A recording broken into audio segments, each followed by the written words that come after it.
Gusto kong umutot pero taing lumabas.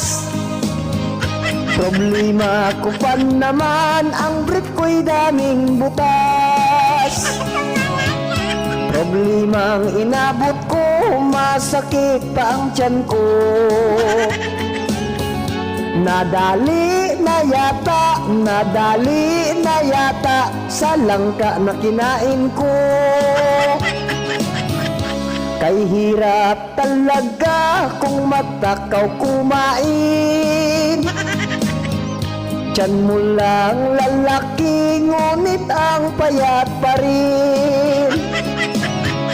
Nagtaka ang parents ko, ba't maliit pa rin ako? Nalaman ng problema, bulati lang daw pala.